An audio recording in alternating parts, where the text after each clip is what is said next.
It's been a few weeks since I posted my last reaction video, which is also my first reaction video, where I took down a build completed by some folks who should stick to their influencing and step away from the tools. I got a lot of awesome reactions to that. A lot of them were negative, but not toward me, directed toward those awful builders. And I even had some people reaching out asking me to film a similar reaction video to their own builds. And for those people who reached out offering that, I'm super grateful. I'm so sorry that your builds are not what you wanted, but let's turn this into a learning experience for the whole community. And that's why I'm back this week with my second reaction video. This time I'm going to be sharing with you a build that belongs to a woman named Steph, who I met at Gutted. And her build was done by a company called Skoolies out of the Pacific Northwest. I'm going to show you the footage I shot of her bus while we were at the festival and walk you through all of the things that are wrong with it and that I find totally unacceptable for a build costing $70,000. I think you'll agree with me that if you were in her shoes, you'd be upset at best and maybe filing lawsuits at worst. Tell me what you think in the comments section she should do next. I know I was appalled on what they considered passable in their building, and some of the stuff is downright dangerous. Don't go anywhere. This is going to be a good one or a bad one, depending on how you take it. Let's get into the build. Thought I'd post up in the metal shop for this week's video, because isn't it pretty around here? Before we get started on this, I want to address a few things that were mentioned in the comments section of the last video. A lot of people were saying that the owner of that bus should have done more research or been more diligent in vetting their builders before they gave them money. And of course, that's an important part of the process. You do want to make sure that your builders are legit and credible. But the other thing I want to point out is, if you are a builder offering your services for money, the responsibility of delivering on those promises is solely on you, the builder. I'm not here to make any room for these people who take folks' money and then deliver an unsafe or a shoddy product. There's just no excuses for that. So if anyone's coming in this comment section attempting to blame Steph for hiring these people in the first place, I'm deleting your comment as soon as I see it, because this is not a discussion about whether or not she should have hired these people. This is a discussion about people claiming to be professionals delivering awful quality workmanship that in some cases is even dangerous. So I'm just going to squash that right there and move it to the side. Let's go ahead and start taking a look at the bus itself. So this is a Chevy platform. It's like a 4.5 window short bus. It's a great size, and the bus all the conversion work was done by Skoolies. So everything from the paint job through to the electrical. So everything that we're going to see is their work to the best of my knowledge. And in some cases, Steph has taken it upon herself to do some fixes to make things functional, but the vast majority of the work that we're going to be seeing is theirs. We're going to go ahead and dive into the exterior and point out some major flaws. So right here, this bus, she's been living in it, I believe, less than a year, and the paint's already coming off. And that, to me, is evidence of just poor adhesion of the paint, because they didn't scuff the underlying metal before they painted it. It's forgivable, but again, if you're offering professional paint services and charging for it, you need to be able to deliver. If we look down here, okay, so they attempted to rivet some kind of plug over this hole. I think it was for the stop arm. And as you can see, that thing is just loosey-goosey in there. And look, here we go. We have yet some more unplugged holes. These are either rivet holes or riv nuts that were intended to hold on the stop arm assembly. And that's problematic because those are holes straight to the inside of the bus. They need to be plugged appropriately, or they're just going to allow water to ingress into the vehicle.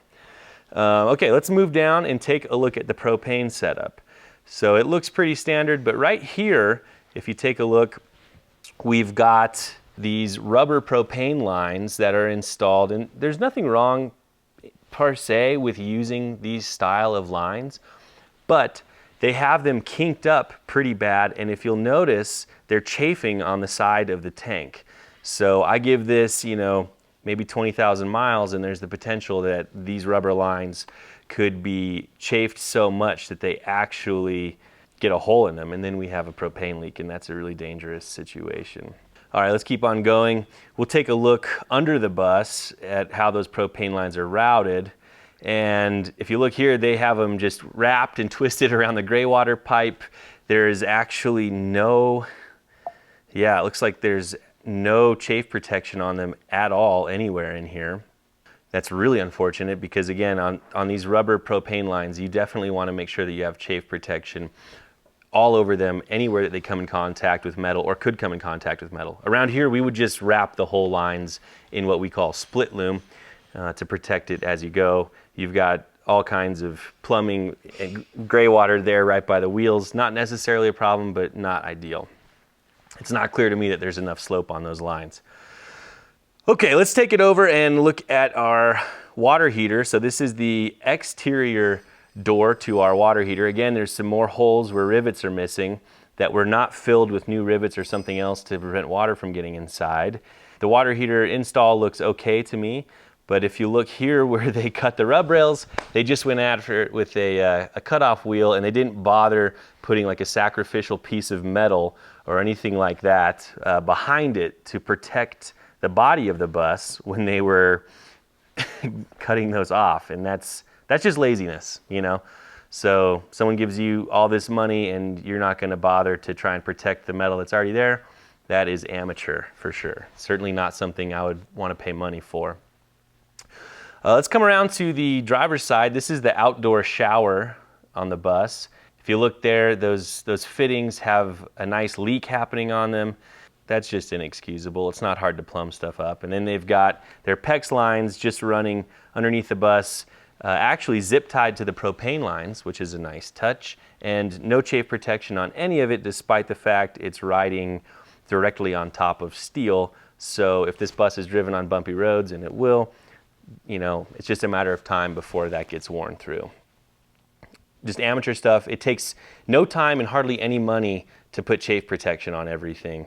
Moving right along, here you can see the dump valve and this ridiculous contraption that they came up with where they're doing a whole stack of adapters and reducers to go from a 1/2 inch pipe, bushing it out all the way to 3 inches because that's the diameter that a standard RV tank drain is.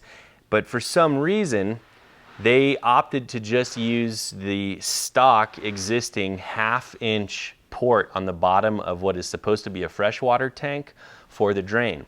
And Steph was telling me that this drain basically clogged instantly on her first use because all it takes is a little bit of food or hair or something like that to get washed down the drain and plug up a 1/2 inch hole. This would drive me nuts. There's no excuse for doing it this way. If you can't get a tank that has the right fittings, buy the tools to spin weld your fittings on. That's what we do here. You're gonna be sitting there all day trying to drain, you know, whatever, I think this is a 40-gallon tank through a 1/2 inch opening. It's like putting a straw in there and trying to drain that. So we'll go under the bus and take a look at what the gray water looks like under here. Now it is leaking because Steph wasn't able to drain her tank since the outlet attached to the drain was so little. So she actually went in there with a hacksaw and cut that off just so that she could drain it. So you can see that the bottom port, that was supposed to be the drain. The top is a fill port for when this is used as a freshwater tank, and it's just left wide open. Maybe as a vent, but that's being pretty generous. And then here, this is a part I really love. They just cut a hole in the tank and use silicone to glue in a bushing into the side of the tank. And in that bushing, they then attached a flexible drain line to be the main gray water inlet, I'm guessing, into the tank. And that's already a leaking mess, and this conversion is not that old. They're using a unistrut, or not a unistrut, they're using all thread and raw steel, which is not painted, to mount the tank. So that's just gonna turn into a rusty mess in no time. And all throughout this undercarriage here, we've got zero chafe protection. I'm just gonna be harping on it consistently because that's the difference between a conversion that lasts and a conversion that's potentially gonna be a death trap. So we've got all of this PEX plumbing under here, totally unprotected, and then we've got the wires for, I'm guessing, the freshwater pump and other devices just taped together and stuck to the bottom of the chassis. It's, you know, maybe for an amateur, that's one thing, but if you're taking money from somebody and they're expecting to get a full finished skoolie that's gonna be durable, totally not acceptable. I mean, in this plumbing, the lines are just run poorly. There's fittings everywhere. It's not clean or thought out. It just shows a lot of amateurism. Really upsetting. And like, it just comes out the bottom of the floor. There's no grommets being used. Okay, so over here, you can see the freshwater pump and accumulator tank just screwed to the underside of the metal floor pan right behind the rear wheels. That is a location that's going to be subject to tons of water, mud, and road debris. And if I had to guess, I would say that that pump is going to have a lifespan maybe a year at best. And we, around here, we would never mount our pump outside like that just because it has the potential to get damaged like this. And if she's ever in freezing temps, that thing's going to freeze. There's nothing you can do about it, and it will be ruined. Major bummer. It's also right by the exhaust pipe, and I'm not sure how the heat is going to affect the longevity of the pump, but definitely far from ideal. Now, this big white tube that you see protruding next to the the water pump, is a special treat that I'm going to save for later. We'll get to it, so just ignore it for now. Take note, know that it's there. So here we go, we're going inside, and again, this is a build that looks good on the outside, and it looks good in photos, but in practice, it's much worse. So they took for this front door, they actually took a butcher block and cut that down to size for the door, but you know, you can see where they mortised for the door hardware. I mean, it's okay, it's passable. It's hardly what I would consider professional. But what's funny is the side of the butcher block that they left natural was the B side, the underside, while they painted the A side. And the A side of the butcher block is the one facing out. It's the one that would normally be the top. And the only kind of person who's going to do that is somebody who doesn't know the difference between the top and bottom of a butcher block. Not a professional, in my opinion. So you can see right there, it's just got this giant void that they maybe even attempted to fill before getting cold feet, or that's just a bunch of dried polyurethane. I don't know. Looks awful. Not how I'd have done it. Moving in, we're going to go, I think, straight into the shower, and the shower pan is probably the worst and most appalling areas. If anyone has ever done a custom mortar shower pan before, you know that you put your pan down, you make the mortar bed that establishes your slope, and then you put in a rubber liner. Or it's usually how I do it. You put a rubber liner over top of that. That rubber liner seals and interfaces with the drain flange, and then on top of that you do another layer of mortar, then you lay in your tile and grout, and that rubber pan liner is kind of your backup to make sure that no water's ever going to get outside of the path to the drain. Well, from what I can tell, what these guys did, or guy did, they just built a wooden square, stuck a drain in, filled it with mortar, established the slope, and called it good. They might have applied some kind of sealant over that mortar bed. I can't tell. I could tell it was stone. The problem is if there's ever water, you know, enough water to be standing or to get to the sides, there's not a liner there or anything to catch it. And so what Steph has been having when she takes a shower, there is a lot of water that actually gets around the edge of the mortar where it meets the wood. There's, you know, it can always be a little hairline crack there, and it drains down, and it's probably filling her subfloor with water, because if you go under the bus, you can see it leaking out from around the shower, but not from where the drain is. Major bummer, and fixing this is not going to be easy. And that's assuming and hoping that it's not damaging her subfloor, which I'm imagining is just a soaking wet mess. Now, the other thing to pay attention to in this shower is the walls are just made of painted wood. And in no planet is that an acceptable finished material for the inside of a shower. It's got cracks just about everywhere already, and those cracks are only going to get worse as time goes on. So the shower is probably, from an aesthetic and functionality standpoint, it's probably my area of biggest concern on this bus. And showers are hard to do in a bus, I'm not going to lie, although, you know, we did one in 5 days for the build on Gutted. You just have to be diligent. Water wants to go everywhere. All right, let's get into the kitchen. So here's a funny moment. They framed in this toaster oven, which is cute, but the only way to get that toaster oven out, if you need to unplug it or plug it in or just service it somehow, you're gonna have to take all of this trim work off around it. That's a bummer. This upper cabinet here, it looks fine until you open it, and when you open it, you'll see that they didn't clearance enough around the hinges, so when it opens, it actually peels up and peels back the top layer of the veneer of the plywood that they use, I believe it was plywood, to make these doors. And this is a problem that I found on every single one of these upper cabinet doors. This big one here especially, if you look, it's got a bow in it, it's kind of got a smile, and it really should have 3 hinges instead of just the 2. And every time you open it or close it, not only is the action awful, but it's rubbing and making contact with the top part of that frame. Amateur mistakes that really anybody claiming to be a professional carpenter shouldn't be making. Okay, let's take a look over here. So they used a butcher block for the countertop, and there's nothing wrong with that. But the finish that they used on it is clearly not appropriate because it's cracking awfully here along the sink. And that's always a challenging place to finish because you have wood in an environment that's going to be wet all the time. But there are finishes out there, my friends, that if you are intelligent, you can find and apply. I mean, and some of them are very easy to work with.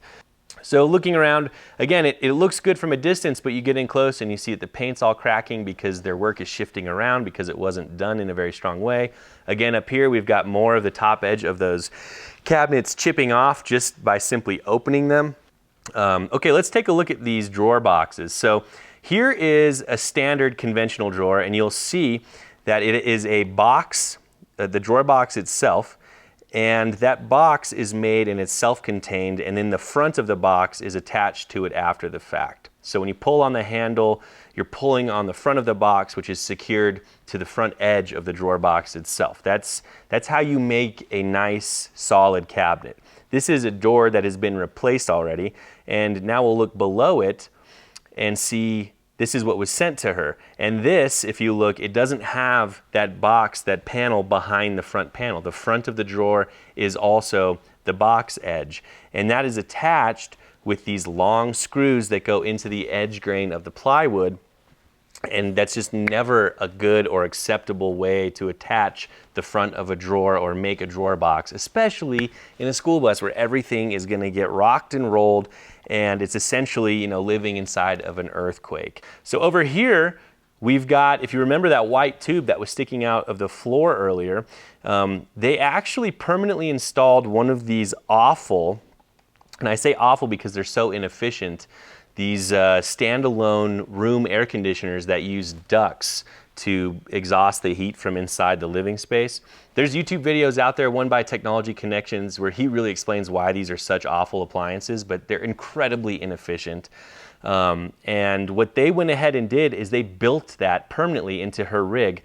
And you see this little trap door here? Steph actually had to install this trap door because when they delivered the bus to her, there was no way to get inside the compartment where this unit was and service it or operate it. So she was completely reliant on the remote control that came with it. That's just like that. Again, if you're DIY or whatever, that's fine, but in no universe would I ever say that that's an acceptable air conditioning solution. She would be way better off just doing a rooftop conventional AC unit for an RV, like way better off, and she had the roof space for it. Now here's a funny thing. If we go under her bed, you see all these holes that are drilled into the bed platform. If you've ever lived in a rig in a humid climate or whatever, you know that there's the potential for mold to grow between the bed platform and your mattress. And there are a lot of ways to solve that. There's a company called Dendri. They make like a mat that provides airflow underneath it. One way we do it is we just drill a lot of holes. Well, this guy, I don't know in what universe you think this works or is acceptable, just went in and made a bunch of, I think they're just 1/2-inch holes like every 12 inches. That's not going to give you any airflow. Like when we do it, we're doing, like 3-inch diameter holes like as often as we can and maintain structural integrity. Coming over here, so we've got a heater. This is the heater for the unit. It's an electric heater. It's mounted on the wall. It's quote unquote hardwired. Well, we have no idea where the other end of this plug here goes. It's just the cord that came with it going through a hole in the wall to God knows where. And if she ever needs to remove the unit or swap it out, Well, she's SOL because we we searched and she's searched and we could not find where it goes. It works for now, but who knows what's going on in there. I know, if you have an AC connection, it really should be in a junction box for exactly this reason, so that you can service it. We'll just keep going here. And let's go back and we will take a look at the rest of the trim. So you can see it's cracking around the fridge there. And here is the front door. And look at that. That butcher block door is just scraping on the floor. And all they had to do was shave it, give her a little bit more of a gap, but they didn't. Hanging doors is hard. I'll give them that, but if someone pays you to hang a door, you damn well better get it right, especially if it's the main door into the rig. Enough of the interior. Let's go ahead and take it around to the inside of the trunk area where the electrical systems are. This is where I get really concerned about safety. And electrical systems are one of our specialties around here, so I obviously have a lot to say, but coming right in, you'll notice there is just this massive, totally exposed bus bar, which is the main positive bus bar, sitting on the floor. Where anything could fall over and touch it, completely unprotected.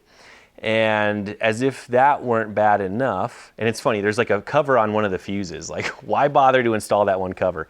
Here, if you can see, there is a breaker that was installed on the solar input going into the smart solar charge controller. And Steph was telling me that this breaker has been popping on her and keeps on tripping. And immediately my ears perk up because that's not a good thing. And so taking a look at that, the voltage coming into this could be as high as 80 or 90 volts depending on how those solar panels are wired. And I didn't get on the roof to see if it was series or parallel. But the breaker that's installed here is not rated for that high of a voltage. So you're not getting any kind of protection there, and it's going to continue to nuisance trip until it eventually quits and breaks. And hopefully when it does, it doesn't cause any dangerous scenarios to happen. But that is, again, just a mark of somebody who is an amateur and does not understand, some basics about electrical off-grid systems with solar integration and how to properly fuse and protect the lines and equipment connecting the devices. That's the kind of mistake that a lot of DIY people make, and it's fine. But if you're taking someone's money, and on their website they claim that it's one of their specialties, if you're taking someone's money, not acceptable, not cool. And leaving all these bus bars just wide open and exposed, so dangerous, needlessly dangerous. There's a lot of off-the-shelf components from Victron that handle all of this in a clean and tidy and safe way, and not using that to me is just, there's no excuse. Use something that's safe, use something that'll work, especially if somebody's paying you and trusting you to do the job right. And then in the trunk, they used wood filler and didn't sand. It just looks ugly. It's a trunk, whatever. I'll forgive you for doing that, but why even bother with the wood filler, Got the freshwater tank on the side. The rest of this doesn't look too bad, and it shouldn't. So let's head up on the roof. So here we've got their innovative solar mounting system, which is using conduit clamps to hold what looks like a piece of maybe angle iron or angle aluminum or tube aluminum that the solar panels are then bolted to. And again, it's like there are off-the-shelf systems and hardware you can buy meant for doing what you are doing here. Why would you go out and jerry-rig something that is not going to deliver? It probably took you more time to install, so if you're trying to save money, you're not saving money, and it just looks bad. It doesn't look clean. We've got a bus behind me. It has a solar racking system, which is meant for racking solar panels. Imagine that. So that's, the long and short. That wraps up me talking about her bus. I want to go ahead and take a look at their website and just look at some of the things that they're claiming that they do or provide, and we can talk about whether or not we see that in the builds. And, I have this saying where if you have to say it, it probably isn't true. And I know at the top of one of their pages, it says that they have, They have morals and standards. That is something that, you know, based on just the workmanship I've seen, I'm gonna go ahead and call BS on. I don't know in what universe this passes as standard for somebody who has morals and is taking money as compensation for delivering a build, but around here that doesn't fly. So, sorry, Epic Skoolies, I'm gonna go ahead and disagree with you on that claim. If you got 15 years of user experience, what does that mean? I don't know. You know, 15 years of experience and you're still delivering products like that, I'm not sure about that. High quality name brand products used in all of their builds. I don't know if you saw the electrical equipment being used, but I didn't see name brands on any of those bus bars or equipment. They're using the wrong size, they're the wrong type of breakers. They're using an Ames inverter, which is marginal at best. I didn't catch a name on that air conditioning unit they installed, but I can tell you those are just by default not high quality. I mean, the list goes on and on. If we want to talk about high quality name brand products, like what was the make and model of that built-in electric heater? I didn't catch it. Did you? Maybe I missed it. Put it in the comments section if there was something that I missed on this. Let's go ahead and take a look at some of the other things that they're touting on their website. Let's talk about this section where they're talking about custom layouts and solar system, electrical system. So, you know, here they are claiming to be experts about sizing their solar panels and charge controller. That's an interesting thing because I can assure you that the size of electrical system she has is not going to be able to run that air conditioner. So that's a fact. And they already, as I said, screwed the pooch on sizing or just selecting the appropriate breaker for the solar input into their charge controller. And I didn't have all night to get into that system, but I'll be curious what else they didn't get right. Now they continue on about their electrical system. They, let's see, it takes a lot of planning and vision. Well, I didn't see a lot of planning and vision with the haphazard way all of that was laid out. And frankly, the fact that they have AC junctions that are completely hidden inside walls for appliances that are never meant to be permanently installed, you know, if they were an electrician, I would revoke their license. Let's take a look at what they say they can bring to the table on a plumbing system. Having a powerful freshwater system on a van or bus is key. Yeah, I would say their system is so good they can hardly contain it, wouldn't you? That's really interesting to me. They have a safe and solid propane setup. Oh, do they? I would consider chafe protection on your rubber hoses a pretty essential part of keeping a propane system safe, wouldn't you? Goodness gracious. And lastly, products and appliances. Using energy efficient appliances. I'm sorry, I didn't see anything in that build that was energy efficient. So I'm curious what they're talking about, especially because they mentioned sifting through the BS and making the right decision the first time to save them heartache in the long game.